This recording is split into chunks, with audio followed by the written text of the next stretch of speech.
প্রিয় ছাত্ররা, আজকে আমাদের টপিক হলো ভ্যালেন্স বন্ড থিওরি, যোজ্যতা বন্ধন তত্ত্ব। আগের দিনে আমরা যে থিওরি পড়েছি সেটা ছিল VSEPR। সেই তত্ত্বে আমরা সমযোজী অণুর আকৃতি পেয়েছি এবং সেখানে আকৃতির মূল কারণ বলা হয়েছিল যে বিকর্ষণ। কেন্দ্রীয় পরমাণুর যোজ্যতা কক্ষে ইলেকট্রন জোড়ের বিকর্ষণের জন্য তাদের নির্দিষ্ট জ্যামিতিক আকৃতি হয়। এখন সেখানে এটাও বলা হয়েছিল যে নিঃসঙ্গ ইলেকট্রন জোড়গুলো আকৃতি নির্ধারণ করে না, বন্ধন ইলেকট্রন জোড়গুলো আকৃতি নির্ধারণ করে এবং বিভিন্ন প্রকার বিভিন্ন সংখ্যায় ইলেকট্রন জোড় থাকলে কি আকৃতি হয়, শুধু বন্ধন জোড় থাকলে কি আকৃতি হয় এবং বন্ধন জোড় প্লাস নিঃসঙ্গ জোড় থাকলে কি আকৃতি হয়, সেগুলো আগের তত্ত্বে ছিল এবং বইতে অনেক উদাহরণ দেওয়া ছিল। সেগুলো আশা করি তোমরা দেখেছো বা আরো দেখতে হবে। কিন্তু একটা বিষয়, লিমিটেশন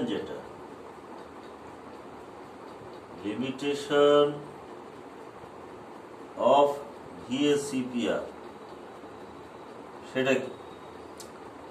সেটা হলো, দেখো, অণুর আকৃতি সম্পর্কে ধারণা দিয়েছে ঠিকই, কিন্তু এই যে একটা বন্ধন তৈরি হচ্ছে দুটো ইলেকট্রন দিয়ে, ইলেকট্রন তো নেগেটিভলি চার্জ, এরা দুজন পাশাপাশি থাকে কি করে বা বন্ধনটা স্থায়ী হয় কিভাবে, সে সম্পর্কে কিন্তু ওখানে কোনো আলোচনা নেই। প্লাস দেখা যাচ্ছে যে দুটো পরমাণুর মধ্যে একাধিক যখন বন্ধন হয়, ধরো দুটো বন্ধন হলো, একটা বন্ধন দেখা যাচ্ছে শক্তিশালী আর একটা বন্ধন দুর্বল, এরকম কেন হয়? প্রথম বন্ধন যেটা দুর্বল সেটা সহজেই ভেঙে যায়, তারপরে বন্ধনটা সহজে ভাঙে না। তো এই যে ডিফারেন্স, এটা কি কারণে হয়, এগুলো কিন্তু VSEPR তত্ত্ব দিয়ে আমরা ব্যাখ্যা করতে পারি না। এগুলোর জন্য আমাদের পরবর্তী তত্ত্ব অর্থাৎ ভ্যালেন্স বন্ড অর্থাৎ যোজ্যতা বন্ধন তত্ত্ব, সংক্ষেপে যেটাকে বলা হয় VBT। এখন এখানে যেটা বলা হচ্ছে যে তত্ত্ব আমাদের পড়তে হবে না, যেটা main points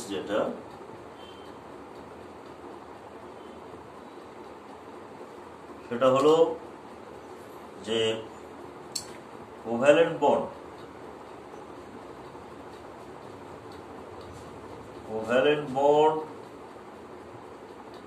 is formed by overlapping of orbitals.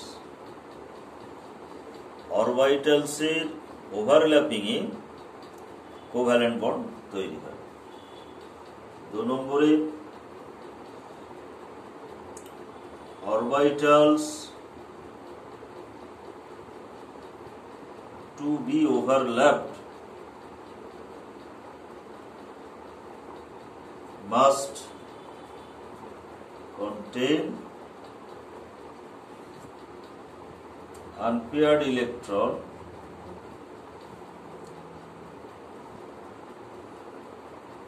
of opposite spin। অর্থাৎ প্রথম পয়েন্টে যেটা বলা হচ্ছে যে অরবিটালের ওভারল্যাপের ফলে, কক্ষকের অভিলেপনের ফলে বন্ধন তৈরি হয়, সমযোজী বন্ধন। আর যে অরবিটালগুলো ওভারল্যাপ করবে তাদের মধ্যে অযুগ্ম ইলেকট্রন থাকতে হবে অপোজিট স্পিন। আর কি, এই ওভারল্যাপ রিজিয়ন অ্যামপ্লিটিউড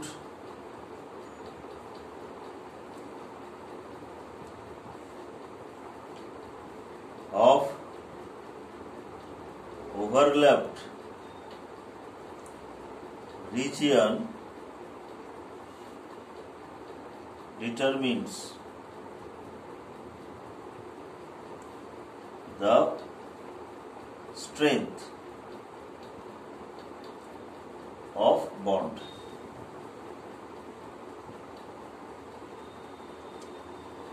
বা ওভারল্যাপের বিস্তার, অভিলেপনের বিস্তার যত বেশি হবে, বন্ধনের শক্তি তত বেশি হবে।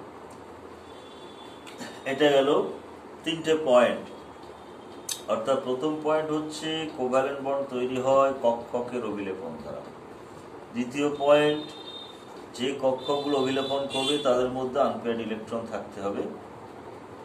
আর ওভারল্যাপড রিজিয়নের বিস্তারটা যত বেশি হবে তত বন্ধনের শক্তি তত বেশি হবে। আচ্ছা, এছাড়াও পয়েন্ট আছে, ধরো 4 নম্বর পয়েন্ট, সেটা হলো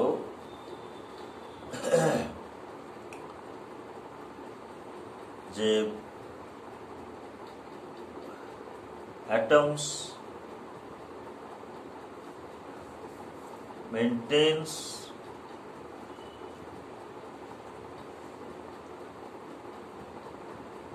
maintain its right to the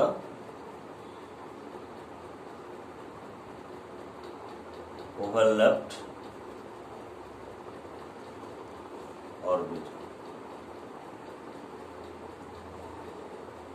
অর্থাৎ যে কক্ষকটা ওভারল্যাপ করছে তার উপর অ্যাটমের অধিকার বজায় থাকে, ম্যাক্সিমাম বজায় রাখে। যেটা ওভারল্যাপ করেনি সেটা তো তার নিজের অধিকার আছেই, এছাড়া যেটা ওভারল্যাপ করেছে আরেকজনের সঙ্গে তার উপরও ওর কর্তৃত্ব বা অধিকার বজায় থাকে। আর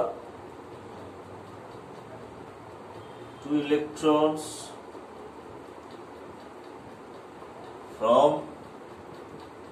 each orbital occupy the overlapped region and form a bond. দুটো ইলেকট্রন দুটো অরবিটাল থেকে যা আসছে তারা ওই ওভারল্যাপ রিজিয়নে থাকে এবং একটা বন্ড তৈরি করে। অর্থাৎ ওই ইলেকট্রন দুটো পরমাণু দুটো নিউক্লিয়াসকে ধরে রাখে একটা বন্ধনের মাধ্যমে। এটাই হলো সমযোজী বন্ধন। এখন এই ভ্যালেন্স বন্ড তত্ত্ব বিভিন্ন বিজ্ঞানী প্রথমে যারা দিয়েছিলেন তাদের পরে আবার অন্যান্য বিজ্ঞানী এটার উন্নতি সাধন করেছেন। ফলে এর সঙ্গে আরো অনেক বিষয় যুক্ত হয়ে গেছে। তো তত্ত্ব তো আমাদের লিখতে হবে না, মূল মূল বিষয়গুলো বুঝে নিতে হবে। এবারে আমরা এই যে ওভারল্যাপের ব্যাপারটা বলছি, দেখো প্রথম কথা হচ্ছে অরবিটাল। এই যে আমরা অরবিটালের ধারণাটা পেয়েছি, কনসেপ্ট অফ অরবিটাল, এটা কিন্তু 3 ডাইমেনশনাল, যেটা তোমরা পরমাণুর গঠন থেকে পেয়েছো। শ্রোডিঞ্জারের ওয়েভ ইকুয়েশন সলভ করে অরবিটালে যে আকার আকৃতি সম্পর্কে আমরা ধারণা পেয়েছি সেটা কিন্তু 3 ডাইমেনশন। তো তাহলে ভ্যালেন্স বন্ড তত্ত্ব এই 3 ডাইমেনশন কনসেপ্টটাকে কাজে লাগিয়েছে, অর্থাৎ কোয়ান্টাম কনসেপ্টটাকে কাজে লাগিয়েছে। এবং এই কনসেপ্ট থেকে আমরা দুটো ইলেকট্রন একসঙ্গে থেকে বন্ড, স্থায়ী বন্ড কিভাবে তৈরি করে বা বন্ধনের একটা নির্দিষ্ট দিক কেন হচ্ছে সেটাও আমরা বলতে পারবো। কারণ অরবিটালগুলো যেহেতু ত্রিমাত্রিকভাবে থাকে, তাহলে তারা যখন ওভারল্যাপ করবে তারাও ত্রিমাত্রিকভাবে থাকবে, বন্ডগুলো ত্রিমাত্রিকভাবেই হবে বিভিন্ন দিকে। তো এখন এই ওভারল্যাপ, দেখো ওভারল্যাপটা আবার 2 রকম। two types of overlap. একটা হচ্ছে অ্যাক্সিস টু অ্যাক্সিস,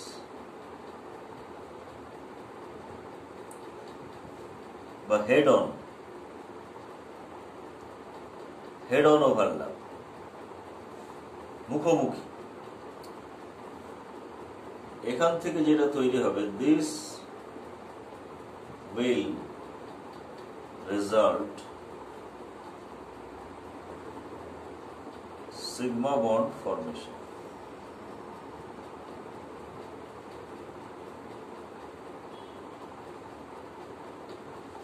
দুটো কক্ষকের যদি মুখোমুখি ওভারল্যাপ হয় তাহলে সেটা সিগমা বন্ড তৈরি করে, সিগমা।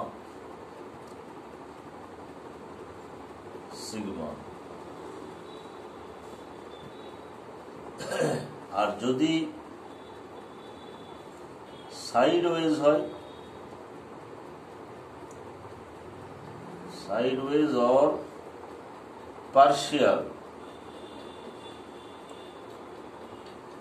ওভারল্যাপ, সেক্ষেত্রে this will form pi bond. তাহলে দু রকমের আমরা বন্ড পাচ্ছি, একটা সিগমা বন্ড আর একটা পাই বন্ড। তার মানে ওভারল্যাপের উপর ডিপেন্ড করছে।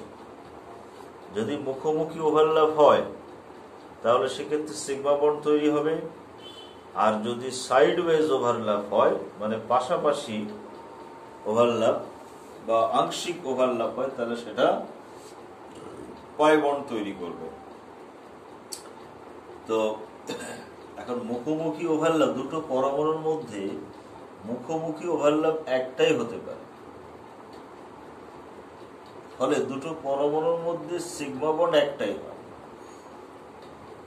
যে একটা সিগমা বন্ড হয়ে গেল, তারপরে দুটো পরমাণু কাছে এলো, তারা এবার পাশাপাশি ওভারল্যাপ করতে পারবে, তখন পাই বন্ড তৈরি। প্রথমে কিন্তু পাই বন্ড কখনোই তৈরি হবে না। প্রথমে হবে সিগমা বন্ড, তারপরে পাই বন্ড। এবং মুখোমুখি ওভারল্যাপটা খুব দৃঢ় হয়, সেখানে অভিলিপ্ত ক্ষেত্রে বিস্তার বেশি হয় বলে সিগমা বন্ড খুব স্থায়ী, দৃঢ়। আর পাশাপাশি যে ওভারল্যাপ সেটা কিন্তু দুর্বল হয়, তার বিস্তার কম হয়, সেজন্য পাই বন্ড দুর্বল। তাহলে সিগমা ছাড়া পাই বন্ধন সম্ভব নয়। আর কটা পাই বন্ধন হতে পারে? দুটো হতে পারে। সিগমা বন্ধন একটা হয়ে যাওয়ার পর, ধরো এক্স অক্ষ বরাবর কি জেড অক্ষ বরাবর সিগমা বন্ধন হয়ে গেল, তাহলে আর দুটো অক্ষ বাকি আছে, ওয়াই আর জেড, কি এক্স আর ওয়াই। তাহলে সেই অক্ষ বরাবর এবার পাশাপাশি ওভারল্যাপ হবে। অক্ষ বরাবর না, মানে সেই অক্ষ বরাবর যে অরবিটাল গুলো আছে তারা পাশাপাশি ওভারল্যাপ করবে, তাতে পাই বন্ড তৈরি হবে। তাহলে পাই বন্ড দুটো হতে পারে। তাহলে দুটো পরমাণুর মধ্যখানে একটা সিগমা বন্ড আর সর্বোচ্চ দুটো পাই বন্ড হতে পারে। একটা সিগমা বন্ড আর দুটো পাই বন্ড সর্বোচ্চ হতে পারে, এর বেশি আর হবে না। তাহলে একটা অক্ষ বরাবর হলো সিগমা বন্ড, আর বাকি দুটো যে হচ্ছে সেটা পাই বন্ড। আচ্ছা, তাহলে দু রকমের ওভারল্যাপ আমরা পেলাম। এবার উদাহরণ দেখো, এক্সাম্পল, সিগমা বন্ডের উদাহরণ। সিগমা বন্ড এবং এটা আবার এস এস ওভারল্যাপ।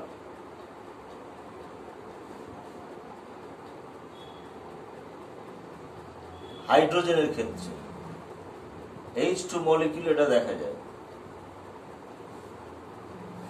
হাইড্রোজেনের তো একটা ইলেকট্রন 1s1, আর পরমাণুর গঠন থেকে আমাদের ধারণা হয়েছে এস অরবিটাল গুলো হচ্ছে সুষম গোলকাকার। তাহলে একটা হাইড্রোজেনের ধরো এই এস অরবিটাল সুষম গোলকাকার, আর একটা হাইড্রোজেনের এস অরবিটাল সুষম গোলকাকার, এতে একটা ইলেকট্রন আছে, এই স্পিনে আছে, এতে একটা ইলেকট্রন এই স্পিনে। তাহলে এরা যখন ওভারল্যাপ করবে একটা কমন অঞ্চল তৈরি হবে, সেই কমন অঞ্চলে দুটো ইলেকট্রন থাকবে যেটা দুটো নিউক্লিয়াসকে ধরে রাখবে। এইটাই হয়ে গেল একটা সমযোজী বন্ধন। এবং এটা এস এস ওভারল্যাপের ফলে হলো, এবং এটা একটা সিগমা বন্ড। তাহলে হাইড্রোজেন মলিকিউল যেটা, সেটাতে এস এস ওভারল্যাপ হয়েছে। আরেকটা উদাহরণ দেখো, 2 নম্বর sp ওভারল্যাপ।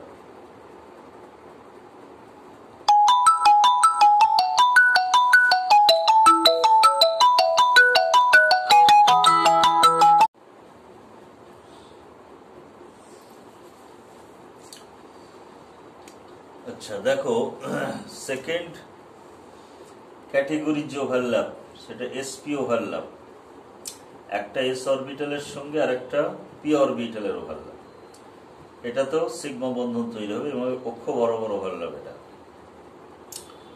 তো সেখানে কি হবে, একটা s অরবিটাল এরকম, আর একটা p অরবিটাল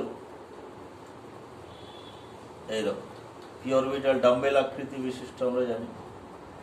এটা ধরো x অক্ষ, y অক্ষ, z অক্ষ, x অক্ষ, y অক্ষ, z অক্ষ, অক্ষ বরাবর ওভারল্যাপ। তাহলে সেক্ষেত্রে সিম্পল ভাবে যদি দেখানো যায়, এইরকম একটা ওভারল্যাপ রিজিয়ন তৈরি হবে। ওভারল্যাপ রিজিয়ন, এখানে ইলেকট্রন দুটো থাকবে। তো আমরা যদি উদাহরণ নিই, HF মলিকিউল,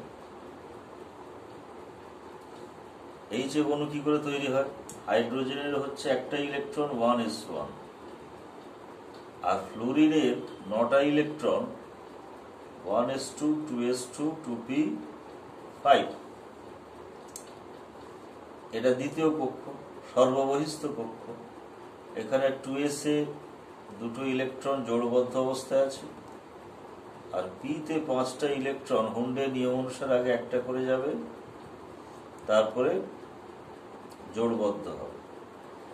এই যে এটা বিজোড় ইলেকট্রন থেকে গেল এটা p-তে, এইটা দিয়ে এইখানে হাইড্রোজেনের s এর সঙ্গে একটা ওভারল্যাপ। এটা p অরবিটাল আছে। তাহলে সেক্ষেত্রে ওভারল্যাপটা এইভাবে হয়ে একটা বন্ধন তৈরি, অর্থাৎ এইটা গেল, এতে ইলেকট্রনটা এইভাবে থাকলো, আর এতে ইলেকট্রনটা এইভাবে থাকলো, দিয়ে এইভাবে রিজিয়নটা তৈরি হলো।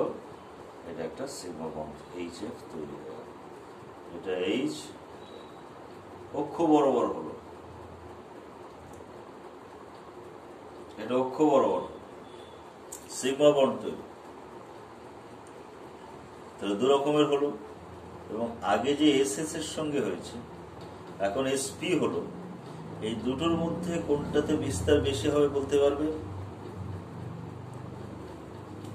SP-তে বেশি হবে, এইখানে বেশি হবে। কেন? কারণ P-টা একটা নির্দিষ্ট দিকে মুখ করে আছে, এর ইলেকট্রন ঘনত্বটা। ফলে এর সঙ্গে যখন S এর ওভারল্যাপ হবে তখন বিস্তারটা বেশি হবে। কিন্তু S তো সব দিকে সমান, S এ ইলেকট্রনের ঘনত্ব সব দিকে সমান। একটা পার্টিকুলার জায়গাতে ওভারল্যাপ হচ্ছে, সেখানে ঘনত্ব খুব বেশি পাওয়া যায় না। কিন্তু P এর যেহেতু দুটো দিকে থাকতে পারে, এই দিকে অথবা এই দিকে, ফলে এখানে ইলেকট্রনের ঘনত্ব বেশি। তার ফলে P দিয়ে যে ওভারল্যাপ হবে সেটা স্ট্রেংথ বেশি হবে। আচ্ছা, 3 নম্বর ওভারল্যাপ যেটা PP ওভারল্যাপ। PP ওভারল্যাপ, এটা অক্ষ বরাবর হবে এবং সিগমা বন্ড তৈরি হবে।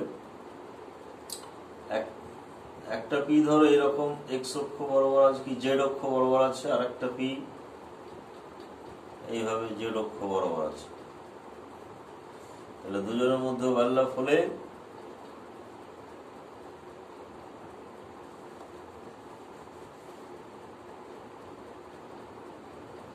এই এরকম, এইটা হচ্ছে ওভারল্যাপ রিজিয়ন। এবার এগুলো অক্ষ বরাবর ধরে এরকম থাকবে।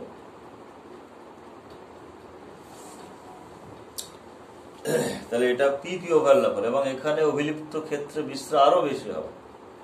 দুটো যেহেতু একটা দিক, পার্টিকুলার দিকে এদের ইলেকট্রন ঘনত্ব আছে, ফলে এরা যখন অভিলিপ্ত হবে তখন বেশি হবে।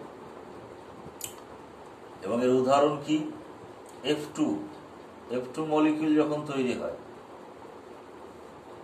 ফ্লোরিনের আমি আগেই দেখালাম যে 2p-তে একটা বিজোড় ইলেকট্রন থাকে।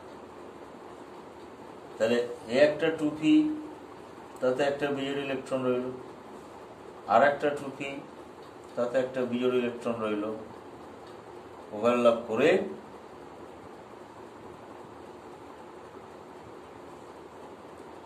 এখানে দুটো ইলেকট্রন থাকলো, ফ্লোরিনের সঙ্গে একটা বন্ধন। তাহলে তিনটে বন্ধন আমরা দেখলাম, ওভারল্যাপ দেখলাম, SS, SP এবং PP, তিনটেতেই অক্ষ বরাবর ওভারল্যাপ হলো এবং সিগমা বন্ড তৈরি হলো। এখন এই তিন ধরনের ওভারল্যাপের মধ্যে সবচেয়ে বেশি তাহলে শক্তিশালী হচ্ছে এটা PP ওভারল্যাপ, তারপরে হবে SP, তারপরে হবে SS। তাহলে স্ট্রেংথ আমরা যদি অর্ডার অফ স্ট্রেংথ করি, তাহলে SS less than SP less than PP। তার মানে যত তোমার ইলেকট্রনটা একটা পার্টিকুলার দিকে কনসেন্ট্রেট হয়ে থাকবে, তত তাদের মধ্যে মুখোমুখি ওভারল্যাপ খুব ভালো হবে। এস অরবিটাল যেহেতু স্ফেরিক্যালি সিমেট্রিক্যাল, সুষম গোলকাকার, ওর ইলেকট্রনগুলো সুষমভাবে চারদিকে ছড়িয়ে থাকে, তার ফলে সেখানে পার্টিকুলার অল্প অংশ জুড়ে খুব একটা ইলেকট্রন ঘনত্ব থাকে না। এই কারণে এস দিয়ে খুব ভালো ওভারল্যাপ হয় না। তাহলে এটা গেল আমাদের সিগমা বন্ড। এবারে ধরো পাই বন্ড কি করে তৈরি হয়, পাই বন্ড ফরমেশন।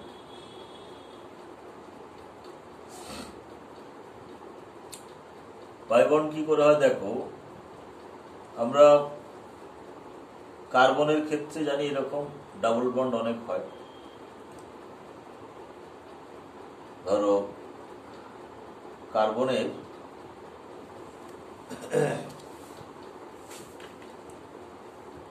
অর্গানিকের একটা যৌগ ধরো C2H4, CH2 double bond CH2, এটা হচ্ছে ইথিলিন।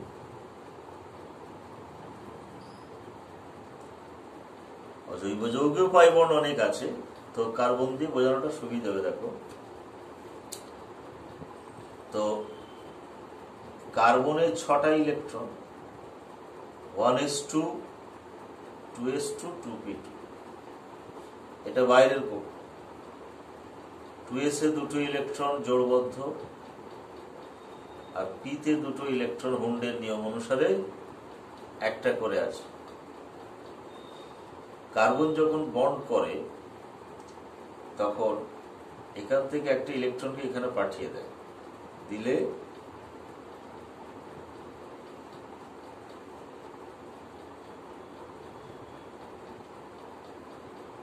চারটে বিজোড় হয়।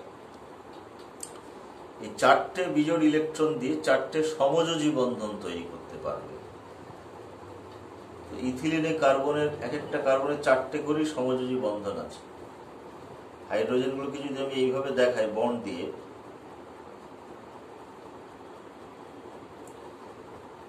একটা, দুটো, তিনটে, চারটে সমযোজী বন্ধন। এই কার্বনের 1, 2, 3, 4টে সমযোজী বন্ধন। তাহলে এই চারটে সমযোজী বন্ধন চারটে বিজোড় ইলেকট্রন দিয়ে হচ্ছে। এবার এদের মধ্যে তোমার সিগমা আর পাই দুরকম হয়। এখানে যদি আমরা হিসেব করি, একটা বন্ধন ঘটা মানেই সেটা হচ্ছে সিগমা, এটা একটা সিগমা, এখানে একটা সিগমা, আর এখানে দুটো বন্ধন আছে মানে একটা সিগমা একটা পাই, একটা সিগমা একটা পাই, এটা সিগমা সিগমা, এটাও সিগমা এটাও সিগমা।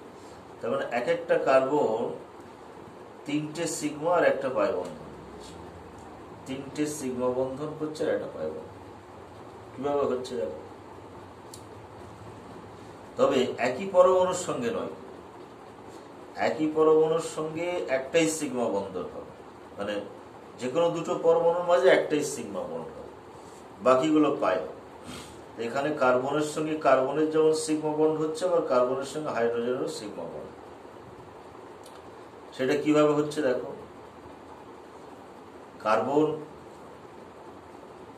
কার্বনের এটা হচ্ছে 2s আর এটা হচ্ছে 2p, প্রত্যেকটাতে একটা করে ইলেকট্রন আছে। এখন এই যে দুটো হাইড্রোজেনের সঙ্গে ওভারল্যাপ হয়েছে, এখানে ধরো এস এর সঙ্গে এস এর একটা হয়ে গেল, এখানে একটা হাইড্রোজেনের সঙ্গে হয়ে গেল, আবার এই 2p দিয়ে হাইড্রোজেনের সঙ্গে একটা ওভারল্যাপ হয়ে গেল, তাহলে এই দুটো পড়ে থাকছে। এটা একটা ধরো পি এর আমরা জানি px py pz, 2px 2py 2p।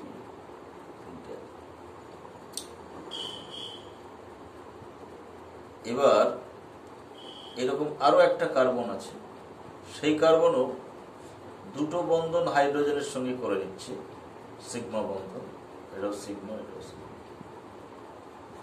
আবার বাকি দুটো ইলেকট্রন দিয়ে একটা সিগমা করবে আর একটা পাই করবে। সেটা কিভাবে হবে?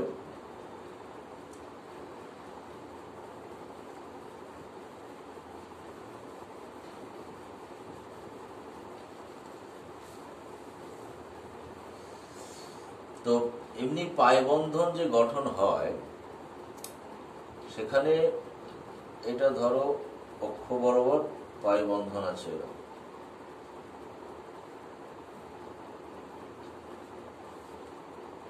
আগে আমরা বলেছি সিগমা বন্ধন গঠন হওয়ার পরে পরমাণু দুটো কাছাকাছি এলে তবেই একমাত্র পাশাপাশি অভিলেপনের সুযোগটা হয়। তখন পরমাণু দুটো খুব কাছাকাছি চলে এলে এইরকম একটা ওভারল্যাপ হবে, এই জায়গাটা হচ্ছে ওভারল্যাপ ফ্রি। এখানে ইলেকট্রন থাকতে পারবে, একই সঙ্গে দুটো জায়গায় থাকবে না, যখন উপরে থাকবে এখানে থাকবে না, যখন এখানে থাকবে এখানে থাকবে না। দুটো জায়গায় ওভারল্যাপ হলো মানে বন্ধন কিন্তু একটাই হবে। দুটো ওভারল্যাপ রিজিয়ন পি এর, যেমন এই যে দুটো লোব আছে পি এর, ইলেকট্রন এখানেও থাকতে পারে এখানেও থাকতে পারে। তো সেই রকম যখন এরা দুজন ওভারল্যাপ করবে, ওভারল্যাপ রিজিয়ন দুটো হবে, এখানেও থাকতে পারে এখানেও থাকতে পারে, বন্ধন কিন্তু একটাই হবে। তো যাই হোক, কার্বন কার্বনের মধ্যে পাই বন্ধন, এটা আমরা পাই বন্ধনটা আরো ভালোভাবে দেখাতে পারবো সংকরণের পরে গিয়ে। তো এরকম সাইড ওয়েজ ওভারল্যাপ করে হচ্ছে, দুটো পরমাণু যখন কাছে চলে আসছে তারপরে একটা বন্ধন গঠন হওয়ার পরে সেটা। তো তাহলে ভ্যালেন্স বন্ড থিওরিতে আমাদের যেটা মূল বিষয়টা আমরা জানতে পারছি, সেটা হলো সমযোজী বন্ধন তৈরি হচ্ছে ওই অরবিটালের অভিলেপন। এবং এই যে সমস্যাটা ছিল তোমার ভেসপার তত্ত্বে, ইলেকট্রন যখন দুটো একসঙ্গে থেকে পাশাপাশি থেকে একটা বন্ড তৈরি করছে, একটা সিগমা বন্ড তৈরি, এই একটা সমযোজী বন্ধন তৈরি করছে, ইলেকট্রন দুটো তো নেগেটিভলি চার্জ, তাহলে সেই বন্ধনটা স্থায়ী হচ্ছে কি করে, সেই ব্যাখ্যাটা ভেসপার তত্ত্বে ছিল না। কিন্তু এখানে সেটা বলা হচ্ছে যে ইলেকট্রন যেহেতু এখানে উল্টো স্পিনে আছে, এক একটা ইলেকট্রন যে ম্যাগনেটিক ফিল্ড তৈরি করছে, আর একটা ইলেকট্রন অন্য তার বিপরীত ম্যাগনেটিক ফিল্ড তৈরি করছে অভিমুখে, তার ফলে এরা পরস্পরকে আকর্ষণ করছে। দুটো ইলেকট্রন মধ্যে বিকর্ষণ কখন হবে? যখন তারা একই স্পিনে ঘুরবে। একই স্পিনে ঘুরলে ম্যাগনেটিক ফিল্ডের অভিমুখটা একই দিকে হয়ে যায়, ফলে বিকর্ষণ হবে, তখন সেটা অস্থায়ী হয়ে যাবে। কিন্তু যেহেতু এরা অপোজিটে থাকছে, সেই জন্য এদের মধ্যে আর বিকর্ষণ হবে না, আকর্ষণ হবে। যে কারণে আমরা ওই পাউলি নীতি থেকে বলতে পেরেছি যে একটা কক্ষকের মধ্যে দুটোর বেশি ইলেকট্রন থাকতে পারে না। তৃতীয় ইলেকট্রন এখানে এলেই তার স্পিনটা হয় এর সঙ্গে না এর সঙ্গে সমান হয়ে যাবে, তখন বিকর্ষণ হয়ে যাবে। তো দুটো ইলেকট্রন পাশাপাশি যদি উল্টো স্পিনে থাকে তাহলে থাকতে পারবে। এই যে বিপরীত স্পিনে থাকার ব্যাপারটা এর আগে কিন্তু কেউ বলেন। তাহলে মোটামুটি আমাদের যেটা বিষয় জানা গেল ভ্যালেন্স বন্ড থিওরি থেকে, যে ওভারল্যাপ করে বন্ড হচ্ছে। ওভারল্যাপটা দু রকমের হয়, একটা বক্ষ বরাবর তাতে সিগমা বন্ড এবং সেটা খুব দৃঢ়, আর একটা পাশাপাশি হয় সেটা পাই বন্ড, সেটা দুর্বল। আর দুটো পরমাণুর মধ্যে একটাই অক্ষ বরাবর হতে পারে, সেটা সিগমা বন্ড, বাকিগুলো পাই বন্ড হবে। দুটো পরমাণুর মাঝে দুটোর বেশি পাই বন্ড হতে পারে না, কারণ তিনটে অক্ষ, একটা অক্ষ যদি অক্ষ বরাবর ওভারল্যাপ করে সিগমা বন্ড করে, বাকি দুটো অক্ষ যে থাকছে, অক্ষ বরাবর যে অরবিটাল থাকছে, তারা পাই বন্ড করতে পারে। আর ওভারল্যাপের যে strength SS less than SP less than PP। তো এছাড়াও পরবর্তীকালে এর মডিফিকেশন হয়ে দেখা গেছে যে একটা খালি অরবিটাল, মডিফিকেশনে যেটা বলা হয়েছে যে একটা খালি অরবিটাল আর একটা, ধরো একটা ফিল্ড অরবিটাল আর একটা খালি অরবিটাল, এরা ওভারল্যাপ করতে পারে, এরা ওভারল্যাপ করে। তার মানে আমরা যে অসমযোজী বন্ধন পড়েছি, যে একজনই ইলেকট্রন দেয় আর একজন শুধু নেয়, যে ইলেকট্রন দেয় তার নিঃসঙ্গ জোড় থাকে, আর যে নেয় তার ফাঁকা কক্ষক থাকে, তাহলে সেখানেও কিন্তু এই অরবিটাল ওভারল্যাপ হয়ে বন্ধনটা তৈরি হচ্ছে। এটা পরবর্তীকালে এর মডিফিকেশন হয়েছে। আচ্ছা, এবারে দেখো ভিভিটি যে limitations of VVT, valence bond theory সীমাবদ্ধতা রেখে, এটা যেমন বন্ধন কি করে স্থায়ী হচ্ছে ব্যাখ্যা দিয়ে দিল, সমযোজী বন্ধন দু রকমের যে হয় সিগমা পাই তার ব্যাখ্যা দিয়ে দিল, একটা দৃঢ় আর একটা দুর্বল কেন সেটা ব্যাখ্যা দিয়ে দিল, দুটো পরমাণুর মাঝখানে কেন তিনটের বেশি বন্ধন হয় না, একটা সিগমা দুটো পায়ের বেশি হয় না তার ব্যাখ্যা দিল, ইত্যাদি অনেক ব্যাখ্যা এখান থেকে দেওয়া যাচ্ছে। কিন্তু সব ব্যাখ্যা কিন্তু এখান থেকে পাওয়া যাচ্ছে। যেমন ধরো জলের ক্ষেত্রে অক্সিজেন হাইড্রোজেনের সঙ্গে দুটো বন্ধন করেছে। এখন এর আকৃতিটা কৌণিক কেন হচ্ছে সেটা আমরা ভেসপার তথ্য থেকে পেয়েছি, এর বিকর্ষণ বেশি বলে এটা বেন্ড হয়ে যাচ্ছে, এরকম, ঠিক আছে, বেন্ড হয়ে যাচ্ছে। এখন ভ্যালেন্স ব্যান্ড থিওরিতে অক্সিজেন যখন এই দুটো বন্ড করছে, কিভাবে করছে তাহলে দেখো, oxygen 8টা electron, 1s2 2s2 2p4, তাহলে এটা বাইরের কক্ষ, 2s এ দুটো ইলেকট্রন আর 2p তে 4টে ইলেকট্রন, তাহলে এই দুটো বিজোড় ইলেকট্রন, এই দুটো ইলেকট্রন দিয়ে অক্সিজেন দুটো হাইড্রোজেনের সঙ্গে বন্ধন করছে। এখন এই দুটো ইলেকট্রন আছে কোথায়, p তে আছে, px py pz। তো p অরবিটাল যে তিনটে হয় তাদের মধ্যে অ্যাঙ্গেল কত, তারা তো তিনটে অক্ষ বরাবর আছে, এই তিনটে অক্ষ বরাবর অ্যাঙ্গেল কত, 90 ডিগ্রি, তো 90 ডিগ্রি অ্যাঙ্গেল। তাহলে এই যে দুটো বন্ড হয়েছে জলে, তাহলে এই অ্যাঙ্গেলটা তো 90 ডিগ্রি হওয়ার কথা, কিন্তু জলের অ্যাঙ্গেল আমরা কত পেয়েছি, 104 ডিগ্রি 28 মিনিট বা 104.5 ডিগ্রি। 90 থেকে এটা কি করে হলো, সেই ব্যাখ্যা কিন্তু ভ্যালেন্স বন্ড থিওরি যখন চালু হয় তখন দেওয়া সম্ভব হয়নি। পরবর্তীকালে এইভাবে একটা ব্যাখ্যা দেওয়া হয়েছিল, যাই হোক, এটা ব্যাখ্যা দিতে কিন্তু ভ্যালেন্স বন্ড থিওরি পারেনি। পরবর্তীকালে একটা ব্যাখ্যা খাড়া করা হলো, সেটা হচ্ছে অক্সিজেনের তড়িৎঋণাত্মকতা বেশি হওয়ার ফলে ইলেকট্রনগুলো এখানে চলে এসছে, বন্ডের ইলেকট্রনগুলো, আর এও প্লাস হয়ে গেছে। ভালো করে দেখাচ্ছি, ধরো এই বন্ধন জোড় যদি অক্সিজেনের দিকে সরে যায়, হাইড্রোজেন থেকে দূরে চলে যায়, তাহলে এদের মধ্যে একটা ধনাত্মক চার্জ ডেভেলপ করছে, অল্প পরিমাণ ধনাত্মক চার্জ। এই দুটোর মধ্যে একটা বিকর্ষণ হচ্ছে, বিকর্ষণ হয়ে অ্যাঙ্গেলটা বেড়ে যাচ্ছে 104 হয়ে, 90 ডিগ্রি থেকে বেড়ে গিয়ে 104। যেহেতু এরা সমতড়িৎ পরস্পরকে বিকর্ষণ করে, আমরা জানি পরস্পরকে বিকর্ষণ করে অ্যাঙ্গেলটা বেড়ে যাচ্ছে। এটা একটা ব্যাখ্যা দেওয়া হয়েছিল, কিন্তু এই ব্যাখ্যা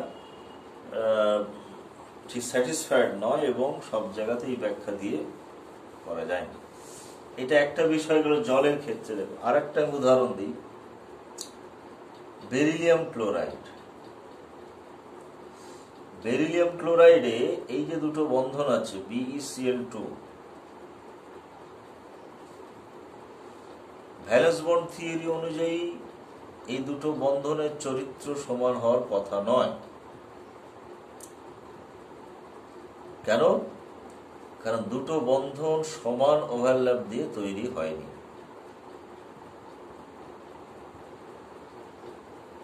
A আর B যদি আমি ধরি বন্ড, তাহলে according to valence bond theory A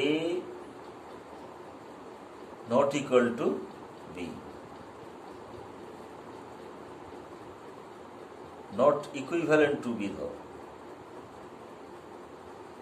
A R B bond দুটো সব দিক থেকে সমান নয়, চরিত্রের দিক থেকে, দৈর্ঘ্যের দিক থেকে, শক্তির দিক থেকে তুল্য নয়। কেন? কারণ বেরিলিয়ামে 4টে electron, 1s2 2s2 2p 1s2 2s2, আর 2p অরবিটাল আছে কিন্তু কোনো ইলেকট্রন নেই, 0। এটা বাইরের কক্ষ, তাহলে 2s এ দুটো ইলেকট্রন আর 2p তে কোনো ইলেকট্রন নেই। এর আগে আমরা দেখিয়েছি সমযোজ্যতার ব্যাখ্যায় যে এই একটা ইলেকট্রন এখানে পাঠিয়ে দেয়, যৌগ তৈরি করার সময় একটা ইলেকট্রন এখানে পাঠিয়ে দুটো বিজোড় করে। এই দুটো ইলেকট্রন, একটা 2s এর আর একটা 2p ইলেকট্রন। অপরদিকে ক্লোরিনের তো 17টা electron, 1s2 2s2 2p6 3s2 3p5। পিতে 5টা ইলেকট্রন মানে একটা বিজোড় থাকবে, 2 2 4 1 5। তাহলে ক্লোরিনের একটা বিজোড় আছে, সেই বিজোড়টার সঙ্গে একটা বন্ধন হলো, আর এই বিজোড়টার সঙ্গে একটা বন্ধন।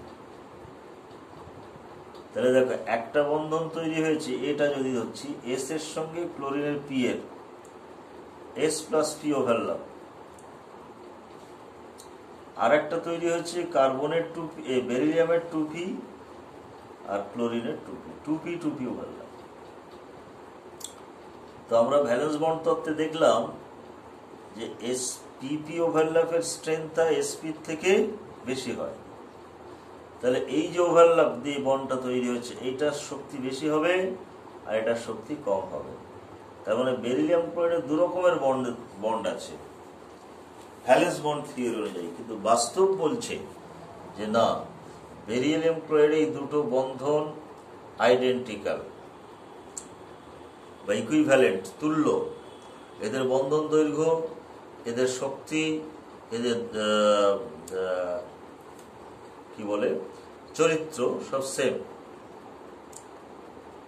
তার ব্যাখ্যা কি হবে? তার ব্যাখ্যা কিন্তু ভ্যালেন্স বন্ড থিওরি দিতে পারে না। তাহলে এইরকম ভ্যালেন্স বন্ড থিওরির কিছু লিমিটেশন আছে, সীমাবদ্ধতা। মিথেনের ক্ষেত্রে এরকম, মিথেনে যে 4টে বন্ধন থাকে সিএইচ বন্ধন, সেটাকে ব্যাখ্যা করতে পারে না। তাহলে এর উপায় কি? তখন যেটা তত্ত্ব এলো সেটা হচ্ছে হাইব্রিডাইজেশন তত্ত্ব।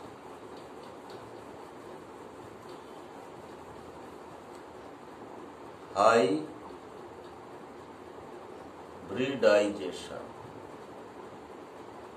বাংলায় হলো সংকরায়ন। সংকরায়ন আমরা যেমন সংকর ব্যাপারটা বায়োলজিতেও পাই, বা অন্যান্য ক্ষেত্রে হাইব্রিডাইজেশন, হাইব্রিড কথাটা আসে, তো এখানেও হয়।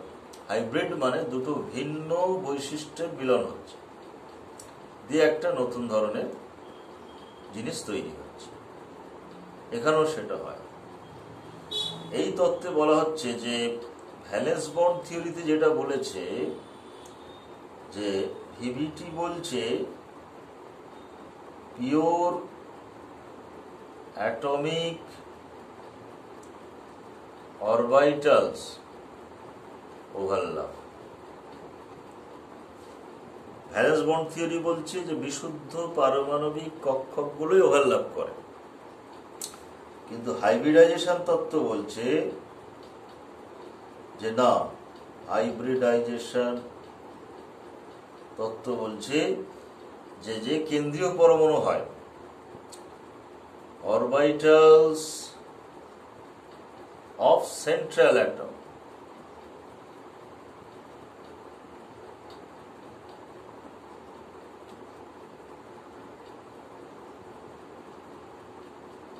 get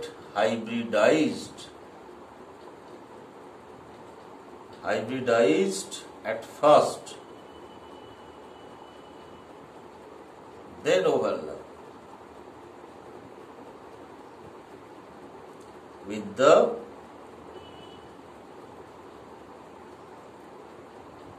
other pure atomic orbital or hybridized orbital. Pure or hybridized orbital.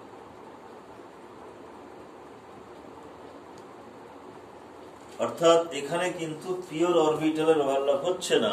কেন্দ্রীয় পরমাণুর অরবিটাল গুলো আগে সংকরায়ন ঘটাচ্ছে, সংকরায়ন ঘটিয়ে তারা সংকর কক্ষক তৈরি করে, হাইব্রিডাইজড অরবিটাল তৈরি করে। সেই হাইব্রিডাইজড অরবিটাল গুলো তারপরে ওভারল্যাপ করবে। সেটা আরেকটা হাইব্রিডাইজড অরবিটালের সঙ্গে হতে পারে ওভারল্যাপটা, বা আরেকটা পিওর অ্যাটমিক অরবিটালের সঙ্গেও হতে পারে। এবং যতগুলো অরবিটাল হাইব্রিডাইজ হবে, হাইব্রিডাইজেশনে যতগুলো অরবিটাল অংশগ্রহণ করবে ততগুলোই হাইব্রিড অরবিটাল তৈরি হবে। Number of pure atomic orbitals equals to number of hybrid orbitals. যদি দুটো অ্যাটমিক অরবিটাল হাইব্রিডাইজ করে তাহলে দুটো হাইব্রিড অরবিটাল তৈরি হবে। যদি তিনটে অ্যাটমিক অরবিটাল হাইব্রিডাইজ করে তাহলে তিনটে হাইব্রিড অরবিটাল তৈরি হবে। এবং হাইব্রিড অরবিটাল দিয়ে সবসময় সিগমা বন্ডই হবে। Hybrid orbital always undergo axis to axis overlap and form sigma bond.